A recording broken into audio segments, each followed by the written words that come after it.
Assalamualaikum warahmatullahi wabarakatuh. Apa kabar para rebahaners pecinta stories dimanapun Anda berada? Welcome back to Topan Asfi Channel. Channel yang selalu menghibur dan menambah wawasan antum sekalian seputar sejarah, kisah nyata, dan legenda. Guys, pada kesempatan kali ini gue mau mengajak kalian semua ke benua Eropa karena ada kisah horor yang sangat melegenda di kalangan masyarakat Eropa dari dulu hingga sekarang guys. Ini adalah sebuah kisah seorang yang berubah menjadi sosok paling menyeramkan pada zaman dahulu. Dracula, the first vampire. Buat kalian semua yang belum tahu Dracula itu apa, mari cek di deskripsi ya guys. Dan bagi kalian yang baru pertama kali nemuin channel gua, monggo di like, comment, and subscribe. Semoga gua selalu dapat menambah wawasan kalian semua. Oke, jangan berlama-lama, langsung aja kencengin volume, siapin nipok hitam, kunci pintu dan jendela, and stay here. This is Topan Asfi Story.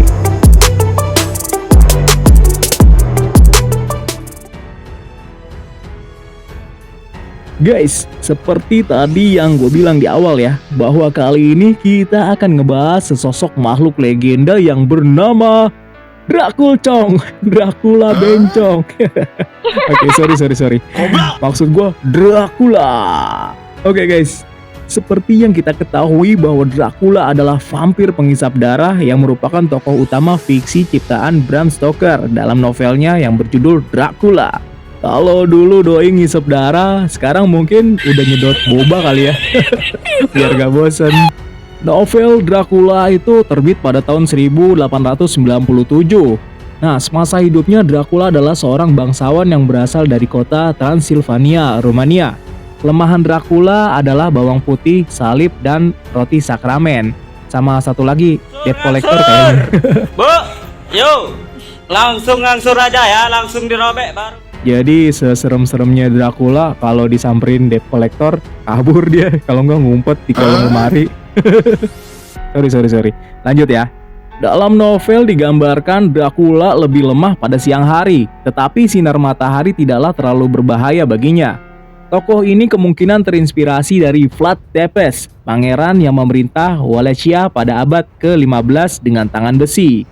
Nah, yang sangat menarik, siapa sebenarnya Vlad Tepes? Sosok yang digadang-gadang merupakan Dracula yang sebenarnya. Oke, mari sama-sama kita telusuri guys. Vlad III, pangeran Wallachia yang dikenal sebagai Vlad Tepes. Dalam bahasa Rumania dibaca Vlad Tepes atau Dracula. Dalam bahasa Indonesia seringkali diubah menjadi Dracula. Adalah pangeran Wallachia yang berkuasa pada tahun 1448, lalu pada 1456 hingga 1462 dan pada tahun 1476. Dalam sejarah, Vlad terkenal akan perlawanannya terhadap ekspansi Kesultanan Utsmaniyah dan hukuman kejam yang ia berlakukan pada musuh-musuhnya. Vlad III terkenal karena menginspirasi nama karakter vampire pada novel Bram Stoker pada tahun 1897.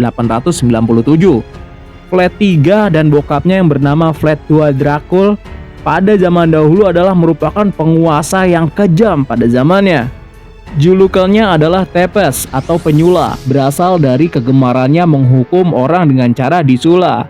Dalam bahasa Turki Ottoman, ia dikenal dengan nama Kaziki Voivoda yang berarti pangeran penyula. Nah, orang di mana-mana kalau hobi kan main PS atau push rank Mobile Legends dan sebagainya lah ya. Nah, ini menyula orang. Ya, lo cari sendirilah di Google ya, bagaimana cara dia menyula orang. Nanti gue takut kena dolar kuning. Sebenarnya Vlad Dracula ini nggak seperti yang digambarkan, yaitu vampir penghisap darah atau mayat hidup dan sebagainya. Vlad ini orang biasa, namun kelakuannya jauh lebih menyeramkan dari cerita fiksi yang digambarkan guys. Vlad Dracul, pangeran Wallachia yang dikenal sebagai seorang pembunuh massal dan psikopat sadis yang menunjukkan kekejaman luar biasa terhadap para saingannya. Ia mengklaim sebagai penyelamat umat Kristen dari Muslim Utsmani. Akan tetapi pada kenyataannya ia lebih tertarik memperkuat kekuasaan pribadinya dalam intrik politik kerajaan dan dinasti lokal. Kekejaman Vlad Dracul. Pada tahun 1456 Masehi, Hungaria menyerang Utsmani di Serbia.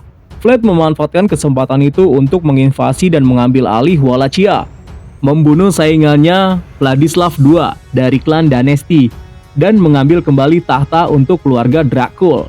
Bertepatan dengan Minggu Paskah, ia mengundang para boyars terpandang dalam sebuah jamuan makan, lalu membunuh para tetua dan menjadikan mereka yang cukup muda sebagai budak. Banyak dari para budak itu tewas menyedihkan ketika bekerja membangun kastil Vlad. Pakaian bangsawan mereka tercabik-cabik dan tubuh mereka telanjang. Vlad menjadikan Targoviste sebagai ibu kota kerajaannya. Ia bertekad menjadikan Wallachia sebuah kerajaan besar dengan rakyat yang sejahtera dan sehat. Namun untuk mencapai tujuan itu, ia membutuhkan pengorbanan orang-orang yang dianggap sebagai sumber pengeluaran kekayaan kerajaan. Ia kemudian membuat proyek penghapusan kaum bangsawan, orang-orang miskin, dan orang tua. Ribuan dari mereka diundang untuk makan di Targoviste. Mereka dikurung di suatu ruangan dan dibakar hidup-hidup setelah mereka selesai makan. Selain kebijakan ekstrim tersebut, Vlad juga menghukum para wanita yang terlibat perzinahan. Payudara mereka dipotong dan dikuliti atau direbus hidup-hidup. Kemudian mayat mereka dijadikan tontonan umum. Pedagang Jerman yang tinggal di Transpania tidak lepas dari kekejaman Vlad. Mereka dianggap sebagai parasit asing di wilayah itu. Pada hari Santo Borromeus pada tahun 1459, ia memerintahkan eksekusi 30.000 pedagang dan boyar dari kota Brasov. Setahun kemudian 10.000 pedagang dieksekusi di Sibiu. Banyak banget ya guys cerita kekejaman si Vlad ini ya. Sorry gua nggak bisa jabarin satu persatu. Akhir hidup Vlad Dracul. Sekitar tahun 1460 sampai 1461, Sultan Utsmani Al-Fatih meminta Vlad untuk memberi penghormatan kepadanya secara personal dan membayar upeti 10.000 duke tiap tahun. Akan tetapi Vlad justru menangkap 2 duta Utsmani dan menyulam mereka. Tuh kan?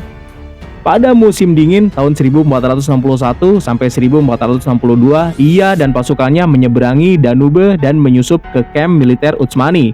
Peristiwa ini menelan 20.000 korban tentara Turki dan Bulgaria. Pasca peristiwa itu, Sultan Al-Fatih mendeklarasikan perang melawan Wallachia untuk mengganti Vlad dengan saudaranya Radu. Ketika puluhan ribu pasukan Utsmani dalam perjalanan ke Wallachia, mereka menemukan 20.000 tahanan Turki yang telah disulah Vlad di tepi Danube. Pemandangan tersebut layaknya hutan tubuh di atas tombak. Pada bulan Juni 1462, pasukan Utsmani telah mengepung kota Targoviste. Vlad mencoba untuk menculik Sultan pada malam hari tanggal 16 dan 17 Juni 1461. Tetapi usaha tersebut gagal.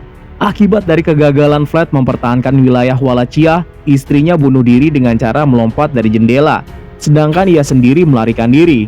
Dalam pelariannya, Vlad tertangkap oleh bangsa Hungaria dan ditahan selama 10 tahun. Ia terus membayangkan untuk merebut kembali tahtanya sambil menyulat tikus dan burung dengan tombak kecil. Secara tidak jelas, ia berhasil memperoleh kembali dukungan dari bangsawan Hungaria. Vlad kemudian menikah kembali dan menjadi anggota keluarga bangsawan Hungaria. Setelah ia memperoleh pasukan, ia memulai invasi ke Wallachia pada 1476 Masehi.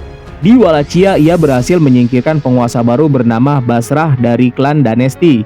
Namun sekali lagi ia bukanlah tandingan bagi kekuatan Utsmani. Pada bulan Desember 1476 Masehi, ia tewas terbunuh dalam pertempuran di dekat Burchares. Kemungkinan besar dibunuh pasukannya sendiri. Kepalanya dipenggal dan dikirim ke Konstantinopel, di mana kepalanya dipajang di atas pasak. Akhir yang pantas bagi salah satu pembunuh terkejam sepanjang sejarah. Gue ikut dongkol ya guys, mendengar kelakuan si kampret Vlad Dracula ini. Dracula sendiri sebenarnya selama hidupnya tidak pernah meminum darah layaknya vampir. Bahkan musuh bebuyutannya, Kesultanan Utsmania pun tidak pernah menyebut Dracula sebagai makhluk penghisap darah tersebut. Penelitian terakhir menyebutkan bahwa Vlad III menderita penyakit porfiria, sehingga ia selalu menghindar dari sinar matahari atau sinar ultraviolet, serta memiliki kelainan pada kulitnya yang pucat. Guys, demikian kisah kekejaman Vlad Dracul yang menjadi inspirasi terciptanya karakter Dracula yang kita kenal sampai sekarang. Oke, cukup sekian konten kali ini. Mohon maaf atas segala kesalahan, baik yang disengaja maupun yang tidak disengaja. Terima kasih atas perhatiannya. Wassalamualaikum warahmatullahi wabarakatuh.